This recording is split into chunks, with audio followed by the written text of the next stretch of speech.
October 14th, 1939. So 3:17 a.m. The middle of the Atlantic Ocean. It is a blackness so complete, the sea and sky are one. Inside the steel tube of U-69, the air is thick with the metallic tang of diesel fuel, sweat, and boiled cabbage. Kapitän Lieutenant Jörg Blauert presses his eyes against the rubber guard of the attack periscope, his knuckles white. The only sounds are the rhythmic ping, ping, ping of his own ASDIC operator, sweeping the empty water, and the quiet hum of the electric motors. Nichts, Blauert mutters. Nothing. For days. They have patrolled this sector, the gateway to Britain. This is the Jagdgebiet, the hunting ground. And tonight, the hunting is good. Horscher, report. The sound man, his face pale in the green instrument light, holds a hand to his ear. Faint screw beats. Herr Kaleo, bearing 040. Very slow. Sounds. Heavy. A smile touches Blauert's lips. A fat cow. Alone. Permission to surface. Herr Kaleo, asks the first watch officer, his binoculars already in hand. Granted. The call is sharp. Auftauschen. Compressed air roars as it forces water from the ballast tanks. The U-boat, a 700-ton Predator, breaks the surface, water sluicing from its grey deck. The hatch groans open, and the bridge crew scrambles out, gulping the freezing, salt-laced air.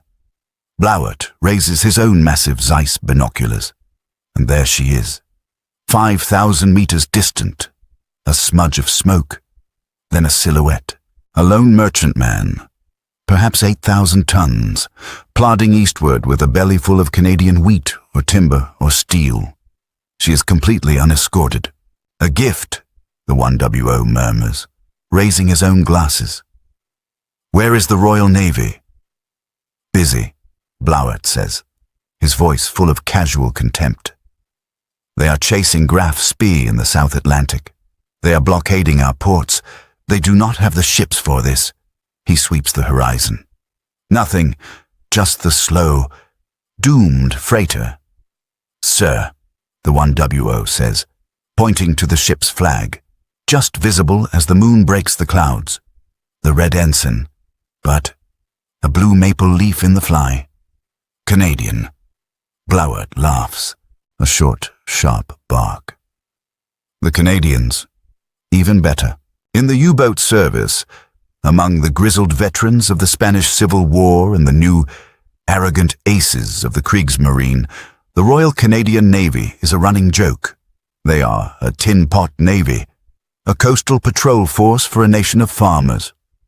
When the war began just weeks ago, the entire RCN consisted of 13 vessels. 6 destroyers, Saguenay, Skeena, Ottawa, Restigouche, St. Laurent, and Fraser, all of them aging hand-me-downs from the British, veterans of the last war. The rest, a handful of minesweepers, glorified fishing trawlers with guns bolted to their decks. The entire service, regular and reserve, numbered fewer than 7,000 men. Gross Admiral Karl Dönitz, chief of the U-boats, had assured his commanders that the Atlantic would be theirs. The only real threat was the British home fleet. Canada. Canada was a supplier, not a fighter. On the bridge of U-69, Blauert gives the order. Deck gun crew, make this one quick. Save the torpedoes. The 88mm gun is manned. The first shell screams across the water, a warning shot across the freighter's bow. The merchant ship, SS Sank, Malo, panics. It attempts a desperate, clumsy turn. Fire for effect. Blauert orders. Board. The 80mm cracks again, and this time it hits. A flash of orange on the freighter's superstructure. There is no return fire. There is no escort speeding to the rescue. There is no desperate radio call. There is only the slaughter, miles away, in a brightly lit office in Halifax, Nova Scotia. The reality of this joke is no laughing matter. Commodore L. Debut. Murray stares at the massive map of the North Atlantic. It is covered in black pins, U-boat sightings and red pins, ships lost. The red pins are clustered in a horrific swarm just east of Newfoundland, in the very waters Jörg Blauert now commands. They are sinking them faster than we can build them, Murray says, his voice a low gravel. A young officer, fresh from recruiting in Toronto, gestures to the Halifax harbour. Sir, the first of the new ships, the Corvettes. They've arrived from the yards. Murray doesn't turn. What are they? Son? Well, sir, they're small, based on a whaling ship, I'm told. Just one 4-inch gun, very basic. And the crews? Reservists. Sir, half of them have never seen the ocean. We're calling them the RCNVR, the Wavy Navy, on account of the stripes on their sleeves. Murray finally turns. His eyes are ancient. They are farmers, and bankers, and lumberjacks, and they are all we have. He looks back at the map. Dönitz calls his men wolves. He is right, and right now, we are sending sheep out to meet them. Get those whalers armed. Get them fueled. Get them a crew that can point a gun. Back on U-69, the St. Malo is a burning ruin, slipping beneath the waves. The German crew, watching from the deck, lets out a small cheer. Blauert takes one last look through his binoculars at the lifeboats, already pulling away. He doesn't bother to strafe them. It's a waste of ammunition. Log the kill, he orders, heading for the conning tower. 8,000 tons. Another one for the Tin Pot Navy to mourn. Herr Kalu. The 1WO smirks. Blauert pulls the hatch closed, sealing them once more in their steel world. Dived, set course 270. We hunt west. As the U-boat slides beneath the surface, the laughter of the bridge crew echoes faintly in the control room. In the vast, dark Atlantic, the joke is still funny. The wolves are laughing, and the sheep are scattering. December 11th, 1940, 14:30 p.m. Halifax Harbour, Nova Scotia. The fog is so thick it has a taste. Coal smoke, salt, and wet iron. It clings to the rough serge uniform of Sub-Lieutenant James Jimmy McLean, Royal Canadian Navy Volunteer Reserve. 6 months ago, he was an assistant bank manager in Guelph, Ontario. He had never seen an ocean. Now, he stands on the pitching, steel-plated deck of His Majesty's Canadian ship Sank. She is not a destroyer. She is not a cruiser. She is a corvette. And she is, in McLean's private opinion, the ugliest, smallest, most pathetic-looking warship he has ever seen. She is 205 feet long, stubby, fat-bellied. She wasn't designed for war. She was adapted. Her plans came from a Smith's Dock whale catcher. She was built fast and cheap, riveted together in a civilian yard on the St. Lawrence by men who, until recently, had been building bridges. She has one 4-inch gun on the bow, a relic from the last war, a smaller 2-pounder pom-pom gun on the aft bandstand, and, most importantly, 2 depth charge throwers on the waist and 2 rails on the stern. Her entire purpose is to be a platform for 300-pound cans of high explosive. Kamsak is one of dozens just like her, rolling off the slipways, part of a desperate, panicked mass production. Canada isn't trying to build a good navy, it's trying to build a big navy. Right now. Mr. McLean. The voice cuts through the fog like a knife. Lieutenant Commander Thomas, a grizzled RCN officer, one of the few real sailors, is glaring at him from the bridge wing. Sir, are your charges set? Are the fuses ready? We sail on the tide. Aye, sir. Ready. McLean looks at his crew. A collection of boys, a trapper from northern Quebec who speaks halting English, a university student from McGill, a prairie farmer who got seasick just looking at the ship. This is the RCNVR, the Wavy Navy, named for the convoluted stripes on their officers' cuffs, a visual distinction from the straight-laced professionals of the Royal Navy. To the Germans, they are a joke. To the British, they are a colonial embarrassment. To the men on the convoys, they are terrifyingly the only hope. A whistle shrieks, "Special Sea Duty men, close up!" The thick harbor lines are cast off. The ship's single screw begins to churn, and the entire vessel shudders. The vibration rattles the teeth. The engine, a simple triple expansion steam engine, feels like it's trying to tear the ship apart. Kamsak moves slowly, past the submarine nets, past the block ships, and into the approaches. As they clear the shelter of the land, the Atlantic rises up to meet them. It is not a gentle swell. It is a hostile, grey mountain range of water. The Corvette, with its flat bottom and whaler's build, doesn't cut through the waves. It rides over them. The bow rears up, water streaming from the scuppers. Then it plunges down. Green water, tons of it, exploding over the 4-inch gun, sweeping the entire length of the deck and slamming into the bridge. McLean, clinging to a lifeline, is soaked to the bone in seconds. The water is so cold it feels like a physical blow. A young rating next to him, a boy named Sinclair from Winnipeg, vomits over the side.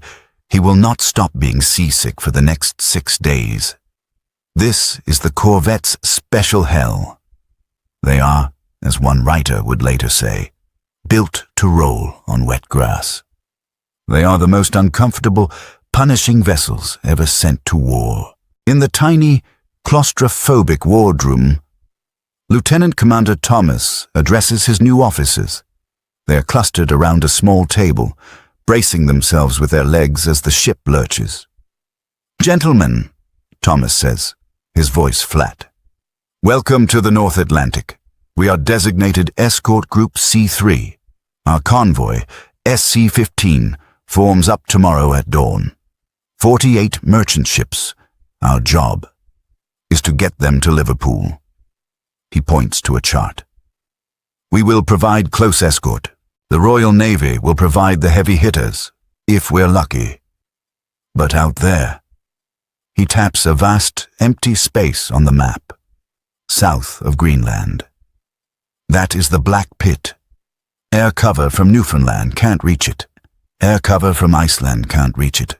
It is 500 miles of open water where the wolf packs are waiting." He looks at McLean. "They will find us. That is a certainty." The U-boat commander is a professional. He has been training for this moment his entire life. He is an ace. You are a bank manager.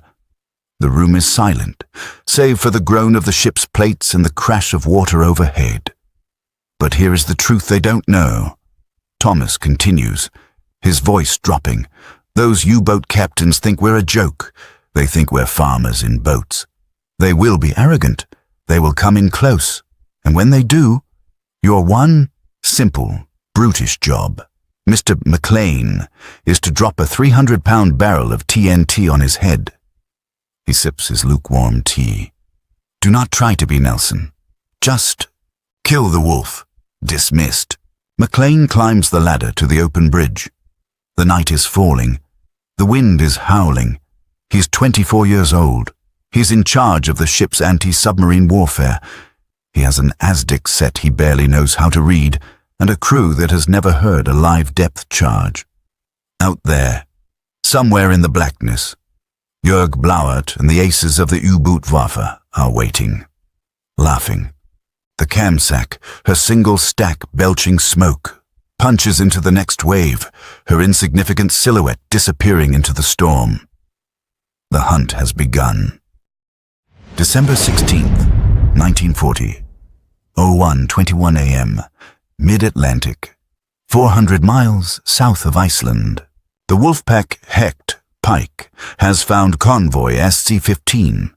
For 48 hours, they have shadowed the 48 merchant ships in their tiny cluster of escorts.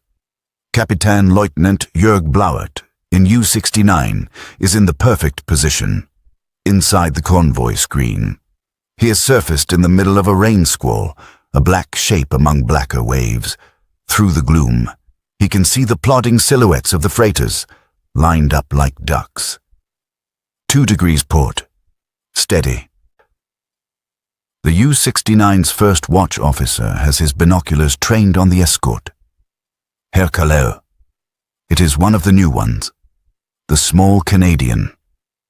Blauert glances. He can barely see it. A small smudge pitching violently on the perimeter, 2,000 meters away. She is blind, Blauert scoffs. Her lookouts are frozen. Her ASDIC is useless in this sea. The early war ASDIC, or sonar, was a clumsy tool. In a calm sea, it could find a submarine. In a North Atlantic gale, the sound of the storm, the groaning of the convoy's own engines, and the Corvette's own hull noise made it little better than an echo in a tin can. Dönitz' strategy was simple. Attack on the surface, at night. Use the U-boat's low profile and superior speed to act like a torpedo boat, invisible to both radar and sonar. Target 1, the big one, the tanker, Blauert commands. Tubes 1 and 2, fire!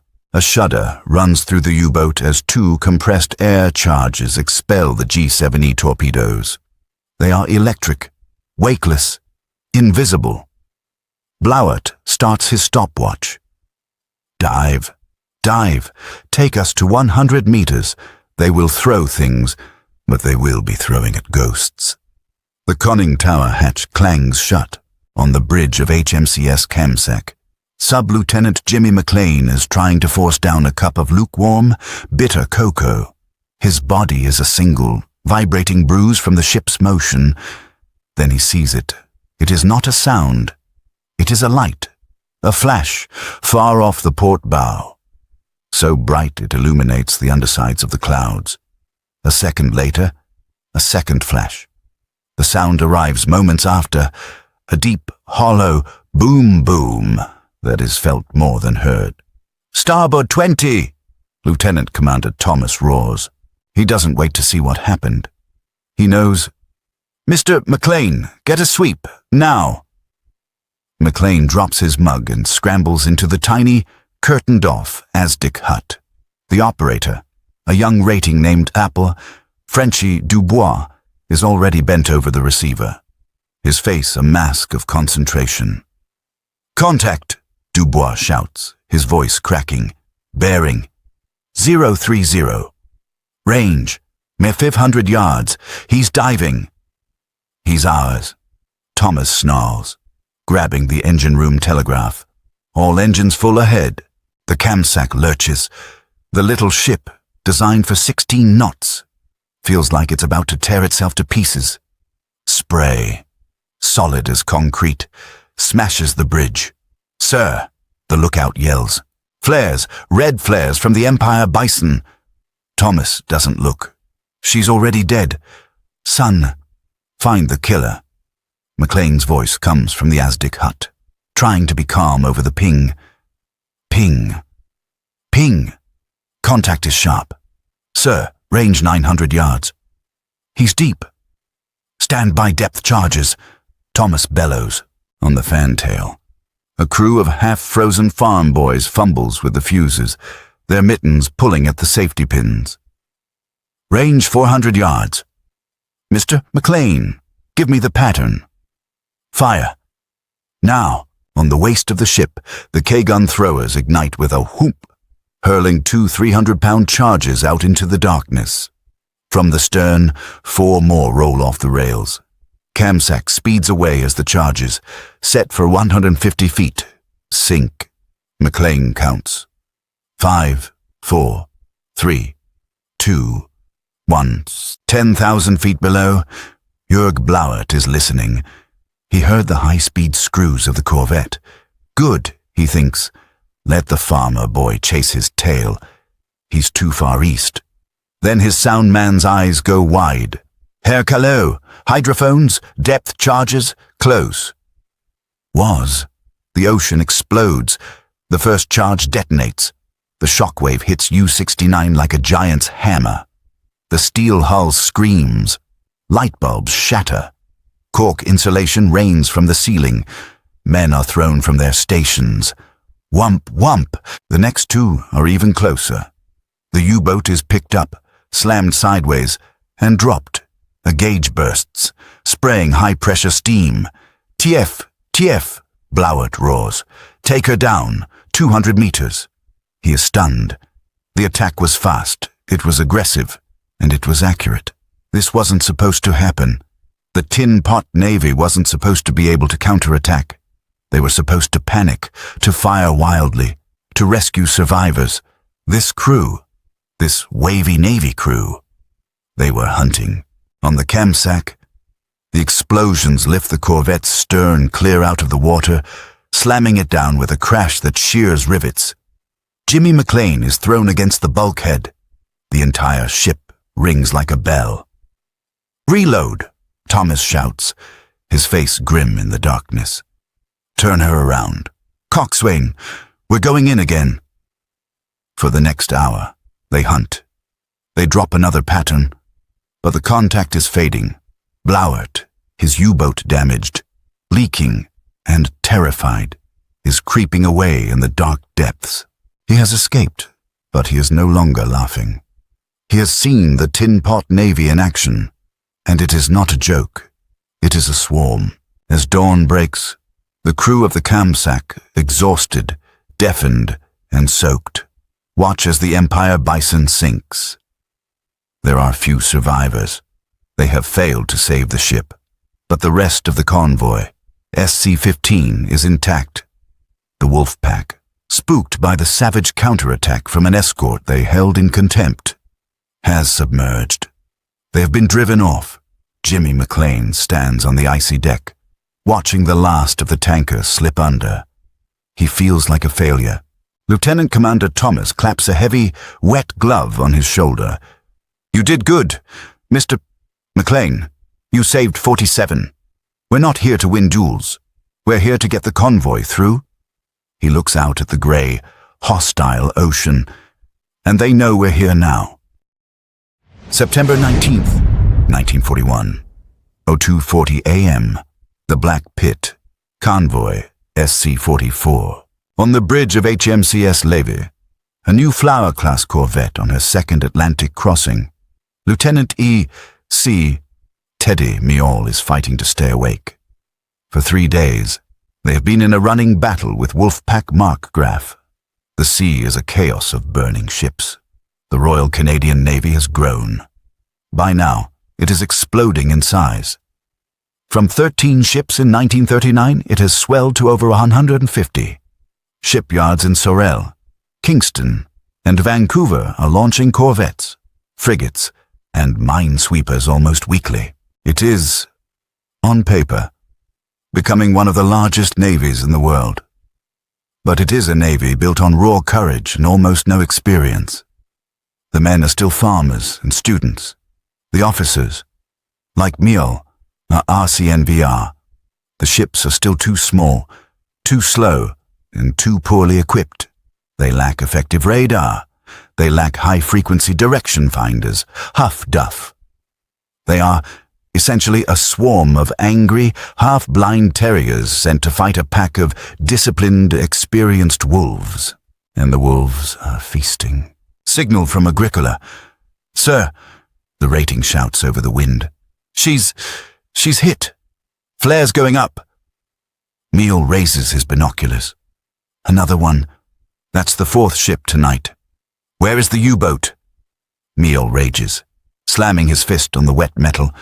Where is he? The Aztec is useless. The surface attack, in the middle of a screaming gale and the noise of 40 other ships, is a perfect tactic. Sir, smoke, dead ahead. Miall stares. A low shape, moving fast. It's a U-boat, on the surface. Range 800 yards. Open fire. Star shell.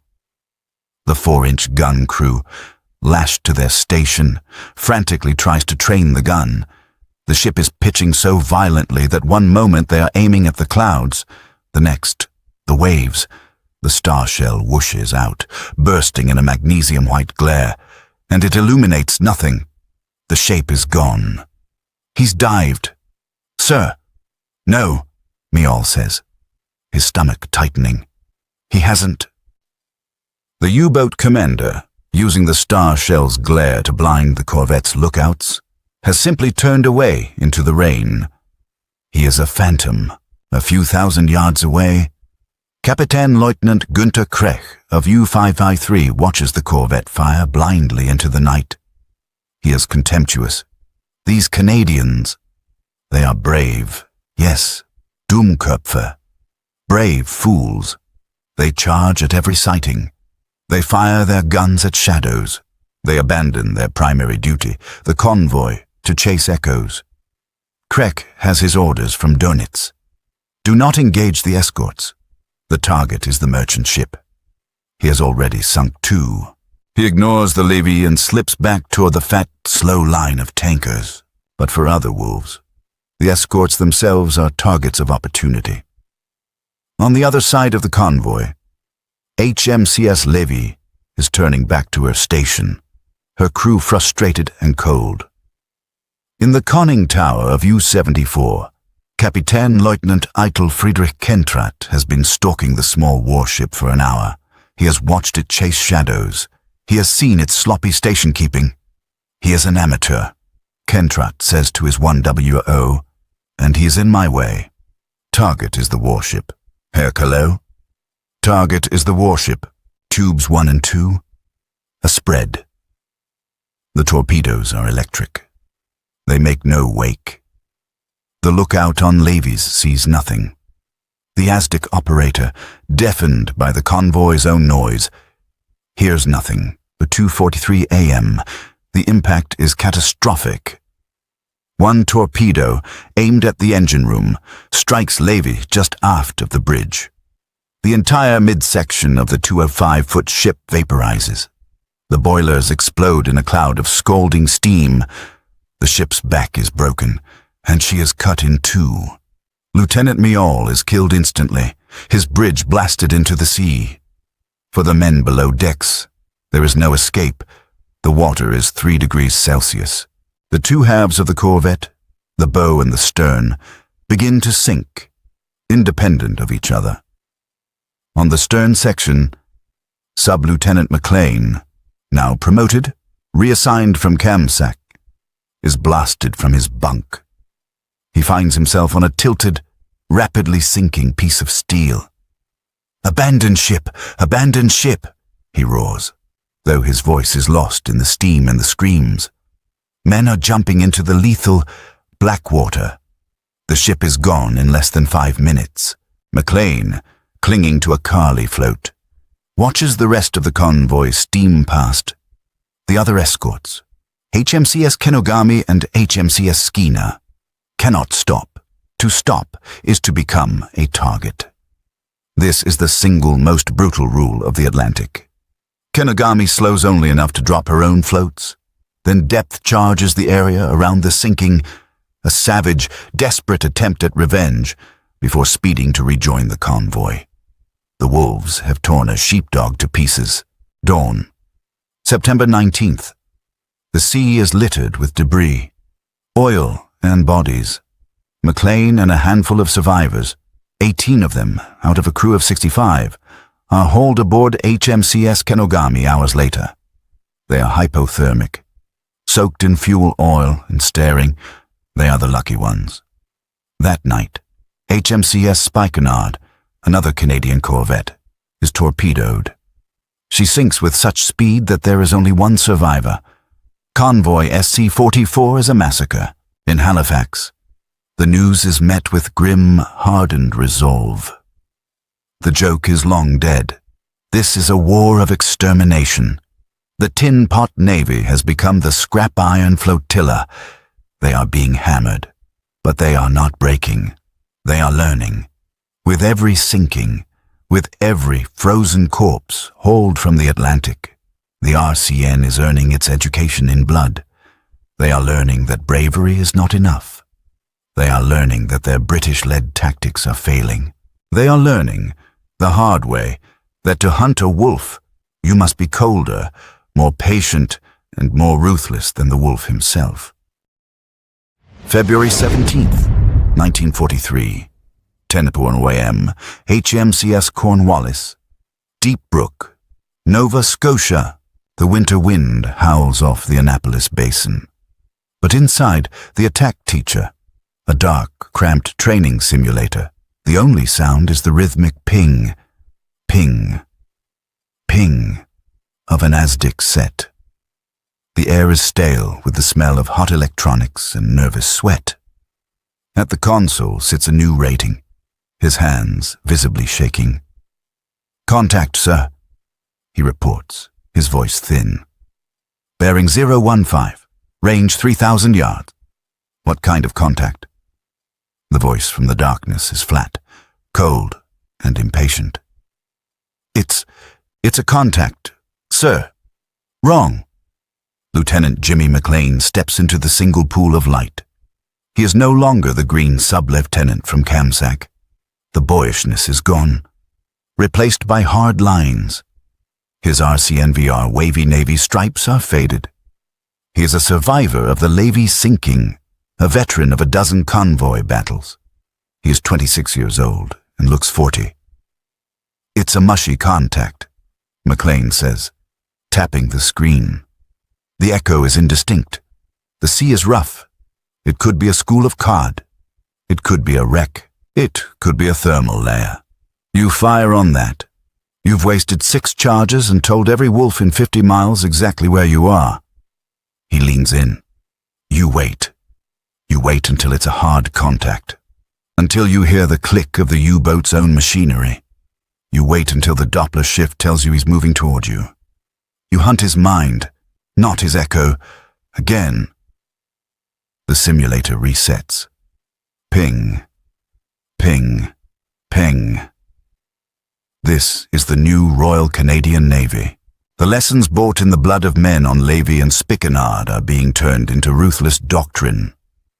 The RCN is not just growing bigger, it is growing smarter.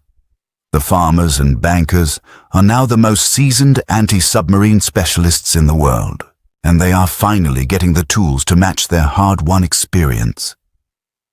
In the shipyards of St. John and Pictou, the Corvettes are being transformed. The HMCS Kamsack herself, battle-scarred and salt-caked, is in dry dock.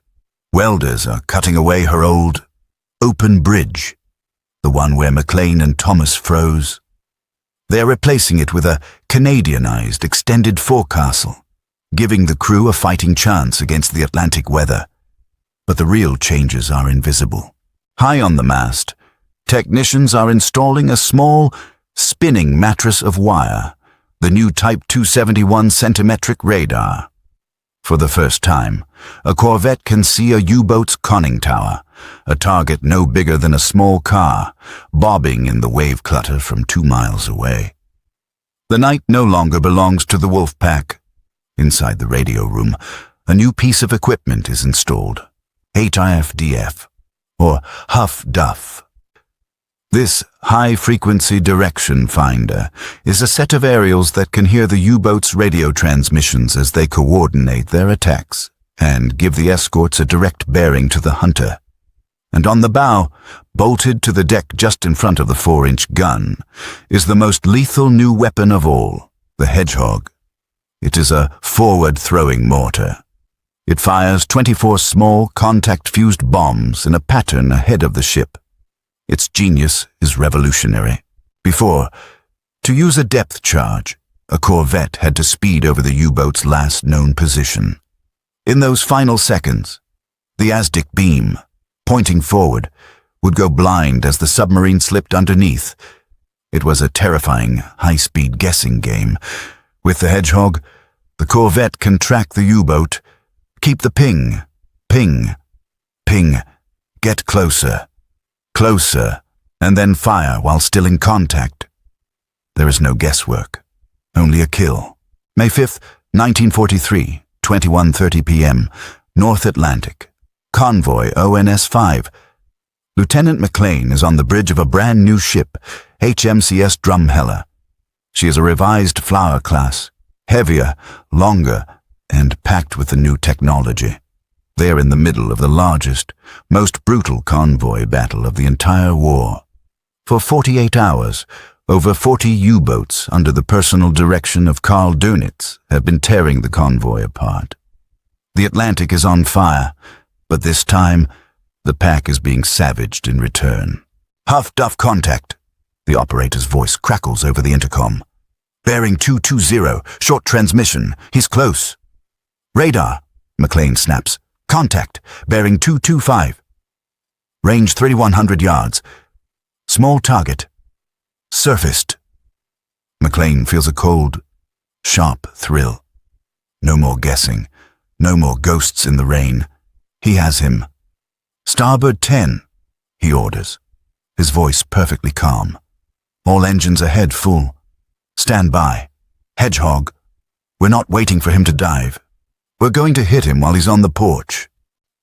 The Drumheller heels over, her single screw thrashing the water. She's no longer a sheepdog. She is a wolf hunter. She races through the night, directly at the U-boat. On the bridge of U-223, Oberleutnant Karl-Jürgen Wechter is lining up a shot on a tanker when his radio man screams. Warship, fast screws, he is coming right at us. Wechter is confused. How?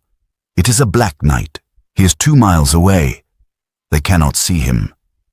Alarm, alarm, Tolkien, he shouts. It is too late. The Tin Pot Navy can see in the dark. May 5th, 1943, 21:34 p.m. Convoy ONS-5. The klaxon shrieks inside U-223. Kapitänleutnant Wechter tumbles down the hatch, sealing it just as green water washes over the conning tower. Schnell, take her to 150 meters. Rig for depth charges. Wechter is rattled, but still confident. This is the standard move. The Dummkopf Corvette will come charging in, run over their position, and drop a pattern of charges behind them. By then, U-223 will be deep and turning away. He listens. The high-speed thrum, thrum, thrum of the Corvette's screws is getting louder, faster. He is on us. Herr Kaleo, very loud. He is blind, Wechter mutters, bracing himself. He is guessing. He stops. The sound of the screws. It's changing. It's slowing down. Why is he slowing?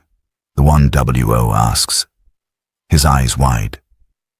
Wechter has no answer. This is not the tactic. They don't slow down. On the bridge of HMCS Drumheller, Jimmy McLean is staring at the ASDIC repeater. The glowing green line is sharp and clear. Contact is hard, sir. Bearing 005. He's right in front of us. Range 300 yards. 250. He's deep. But he's ours. The ship is moving at a dead slow crawl. No more high speed. Blind charges.